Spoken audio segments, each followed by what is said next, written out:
Dear students, नुकतेच 10वी-12वीचे result लागले.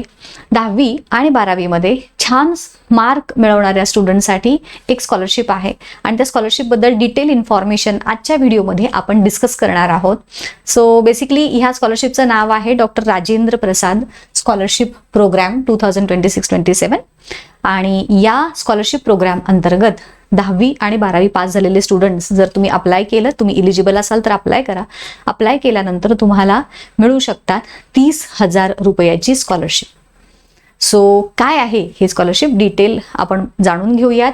त्याची इलिजिबिलिटी काय आहे, अप्लाय कसं करायचं, ही सगळी इन्फॉर्मेशन आजच्या व्हिडिओमध्ये आपण डिटेल बघणार आहोत. सो चला, जसं तुम्हाला मी नाव सांगितलं, doctor Rajendra Prasad scholarship programme 2026 ही आपल्या स्कॉलरशिपचे पार्ट आहे. सो ह्यामध्ये सगळ्यात आधी 10वी पास असणाऱ्या स्टुडंटसाठीची जी काही इलिजिबिलिटी क्रायटेरिया आहे तो बघूयात, मग 12वीच्या मुलांसाठी असणारा. सो ह्याची डेडलाईन आहे 28 जून 2026. 28 जूनपर्यंत तुम्ही या स्कॉलरशिपसाठी अप्लाय करू शकता.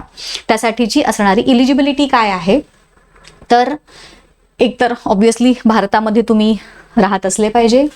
10वीला तुम्हाला 2026ची आत्ताची जी एक्झाम झाली त्यामध्ये तुम्हाला मिनिमम 65% मार्क हे पडलेले असले पाहिजेत. 65% म्हणजे दीज आर नथिंग ना. हल्ली सगळ्यांनाच अबोव 80 वगैरे इझिली मार्क मिळतात.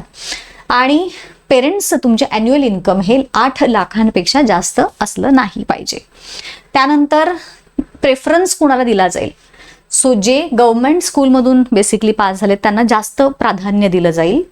तसंच पर्सन विथ डिसेबिलिटीज जर असतील, काही डिसेबिलिटी असणारे स्टुडंट जे आहेत त्यांच्यासाठी, आणि students from North East region आणि ॲस्पिरेशनल डिस्ट्रिक्ट या भागामधले जे नॉर्थ ईस्ट साईडमधले जे स्टुडंट्स आहेत त्यांच्यासाठी त्यांना जास्त प्राधान्य दिलं जाईल. थोडक्यात असं बेनिफिट जसं मी तुम्हाला म्हणलं, अप टू 30,000 पर्यंतची तुम्हाला स्कॉलरशिप याच्याद्वारे मिळू शकते.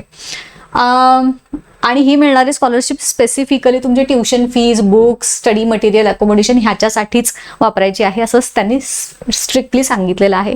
म्हणजेच तुमचे डायरेक्टली ही जे मिळणार स्कॉलरशिप तुम्हाला ती मे बी त्या स्पेसिफिक तुम्हाला त्याचे रिसीट वगैरे हे सबमिट करावं लागणार की हे मी पैसे खर्च केलेत आणि मग मला ते द्या, अशा पद्धतीचं हे असणार आहे. कारण तुम्ही ते खर्च कुठं केलेत ह्याचं प्रूफ देखील पाहिजे ना, की सो दॅट ह्याचा उपयोग दुसऱ्या कोणत्या कामासाठी तुम्ही नाही केला पाहिजे असं. सो त्याच्यासाठी लागणारे डॉक्युमेंट्स काय आहेत, तुमचा पासपोर्ट साईजचा फोटोग्राफ, क्लास 10चं मार्क लिस्ट, त्यानंतर तुमचं ॲडमिशनचं प्रूफ, तुम्ही कॉलेजला जे ॲडमिशन घ्याल त्याचं प्रूफ, फी भरलेल्याचं जी काही रिसिप्ट आहे ती रिसिप्ट, त्यानंतर तुमच्या पेरेंट्सचे जे ॲन्युअल इन्कम आहे त्याचं प्रूफ पाहिजे, आणि बँक अकाउंट डिटेल्स तुमचे स्कॉलरशिप तिथे जमा करण्यासाठी. आता तुम्हाला अप्लाय कसा करायचा आहे, तर बडी फॉर स्टडी हे एक ऑर्गनायझेशन आहे, त्याच्यावरती तुम्हाला जायचं आहे. buddyforstudy.com अशी ती वेबसाईट आहे.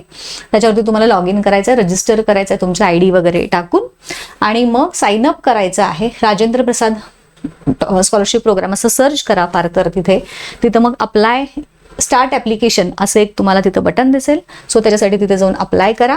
टर्म्स अँड कंडिशन वगैरे सगळं ॲक्सेप्ट करायचं, प्रिव्ह्यू करायचं आणि सबमिट करायचं, अशी ही प्रोसेस आहे 10वीसाठी. 12वीसाठी पण ऑलमोस्ट सिमिलरच प्रोसिजर आहे. त्याची ही डेडलाईन 28 जूनच आहे. 12वीमध्ये तुम्हाला 65% मार्क मिळालेले असले पाहिजेत. त्यांच्यासाठीचे प्रेफरन्स देखील सेमच आहेत ऑलमोस्ट. हे सगळ्या इन्फॉर्मेशन ज्या आहेत ते डॉक्युमेंट्स पण सेम आहेत. येस, आणि अप्लाय करण्याची पद्धत पण तीच आहे. ठीक आहे. सो हे तुम्हाला आता जर अप्लाय करायचं असेल तर डिस्क्रिप्शनमध्ये मी याची लिंक देते. सो तिथं जाऊन तुम्ही क्लिक करून तुमच्या इलिजिबिलिटी चेक करा. जर तुम्ही इलिजिबल असाल तर तुमचे फॉर्म ॲक्सेप्ट होतील आणि तुम्हाला 30,000 रुपयेपर्यंतची स्कॉलरशिप ही मिळेल. जास्तीत जास्त स्टुडंट्सपर्यंत जे 10वी आणि 12वी पास झालेत, ज्यांना 10वीमध्ये 65% जास्त मार्क आहेत, 12वीमध्ये 65% जास्त मार्क आहेत, त्या स्टुडंट्सपर्यंत ही माहिती नक्की पोहोचवा, सो दॅट एखाद्या गरजू स्टुडंटला या स्कॉलरशिपचा फायदा घेता येईल. ठीक आहे, चलो, थँक्यू.